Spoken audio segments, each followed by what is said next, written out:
सरकारी दल द्वारा विरोधी दल को विभ्रांत करने को ओडिशा जनमानस को विभ्रांत करने को बिजू बाबू को नाँ रे सरकारी दल द्वारा यह एक प्रयोजित कार्यक्रम। बिजू लिगासी कथा कहते जे बिजू लिगासी कथाटा जो बिजू बाबू को प्रति जितेबले आक्रमण होची बिजू बाबू को जो अपमानित होची बिजू लिगासी लोक मैंने तो पदा बाहर ना आग बिजू जनता दल बाहर आग बिजू जनता दल नेता नवीन बाबू बाहर तापर काले पछरे पड़ीजे बोली विभिन्न मतामत देले तेणु खाली बिजू को ना नहीं कथा कहले हम ना बिजू बाबूर आदर्श बिजू बाबूर नीति बिजू बाबू ना रही दल एवं तांको प्रति अनुगत्य दल प्रति अनुगत्य एकता जदि अच्छी ताले बिजू लिगास बोली प्रमाणित हम आ बिजू बाबू को ना कही दल को विभ्रांत करी ओडिशा जनसमाज को विभ्रांत करिवार माने यह होची सरकारी दल द्वारा विरोधी दल को गोटे अपप्रचार करवा यह होची सरकारी दलर एक कार्यक्रम। बीजेडी कौन प्रभावित होबार संभावना नहीं। नवीन बाबू को नेतृत्व में बिजू जनता दल दृढ़ अच्छी एवं बिजू जनता दल सशक्त भाव में ओडिशावासी स्वार्थपाई ओडिशा स्वार्थपाई लड़ाई कर बिजू जनता दल ठीक अच्छी। आपण देखंतु आपण को बारंबार गोटे कथा कही जी जेते जो बाटर जाऊना कहीं समस्ते नवीन बाबू को नेतृत्व को मानिचंती नवीन बाबू को मानिचंती बिजू जनता दल छात तले रही समस्ते प्रस्तुत अच्छा।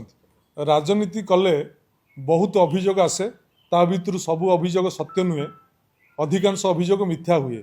जो नेत्री महोदया वर्तमान अभियोग करुचंदी किए संपत्ति आहरण करिछि बेली सरकार थिला बेले से दल थे से अभियोग कलेनी उक्त व्यक्ति संपत्ति आहरण करुचंती सरकार गला परे सरकारी दल को संतुष्ट करिया को किंबा सरकारी दल द्वारा हाथी बारिश विरोधी दल को जनमत को विभ्रांत करने को यह अपचेष्टा किसी कार्यक्रम हो पारिबो नाही।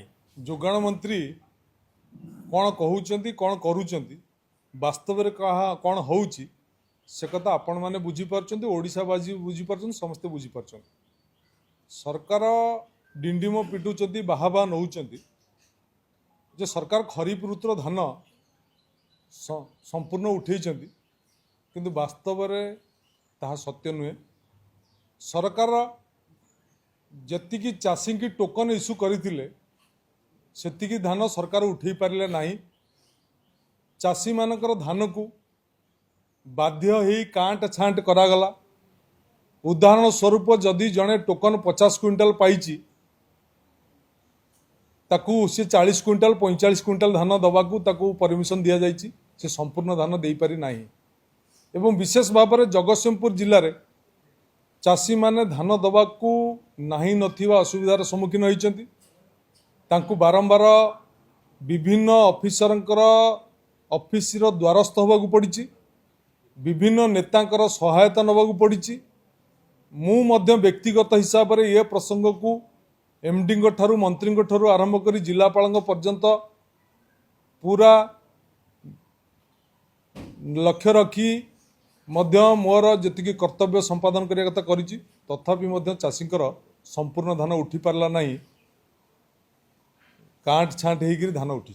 जदि आम वीडियो आपन को भल लगी तेबे आम चैनल को लाइक शेयर और सब्सक्राइब करंतु।